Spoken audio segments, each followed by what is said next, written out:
we've arrived now at a place where we have stripped clean all of the attributes that are sometimes associated with awareness, the characteristics, all the phenomena. Mm-hmm.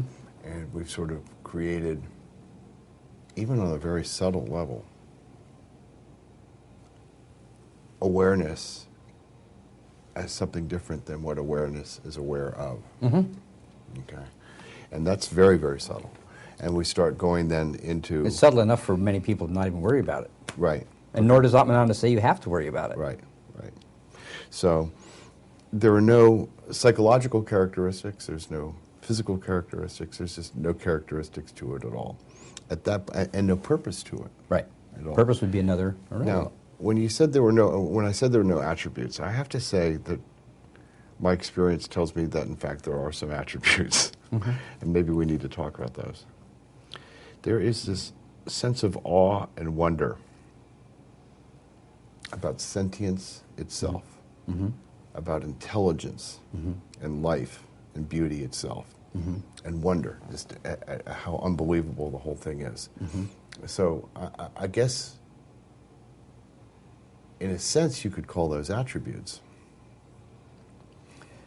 Yeah, you could call them you could soften it as much as you want Mm-hmm. and say it's the fragrance or the perfume, sort of a warmth right. that is just this awareness. It's coming sort of like into these arisings. It's diminishing the distinction between itself and arisings. Mm-hmm. It is warmth and beauty and love, openness, clarity, mm-hmm. all those things. Mm-hmm. So this, by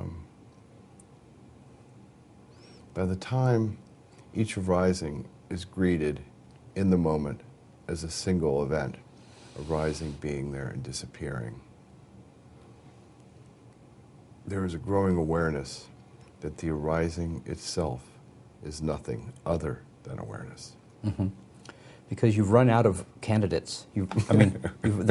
There's really nothing else for it to be. Nothing else you could lay it on. Right. And so it might happen that the tendency to characterize it in some other way itself diminishes. Mm-hmm. That's what that would be. That you don't need an explanation for them, right. because that would be one of those like relationship right. things. Right. And so that's one way that the distinction between them can disintegrate over time, because the other candidates having been disqualified, this is not going to turn into another candidate. It's mm-hmm. just the question kind of like dissolves. Right. And that's how it would happen. One way. It could also be looked into analytically. That's what happened with me.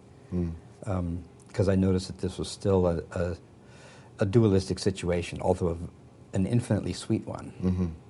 Right. So I looked into it, but you don't have to. Right. So perhaps there's as an apparent sequence. There's a period of time where things appear to awareness. That would be sort of a stage in this thing. And then there's an awakening to the fact that things are appearing in awareness. And then maybe ultimately things are appearing as awareness. Mm-hmm. Okay. And the notion of the in kind of like is very, mm-hmm. very, very weak, and it's no longer spatial. Mm-hmm. So it's more like the way a wave would appear in the ocean, mm-hmm. Mm-hmm. It would be more like seen as water and less as a wave, and less as being contained by the water, mm-hmm. And it just, all these distinctions just weaken.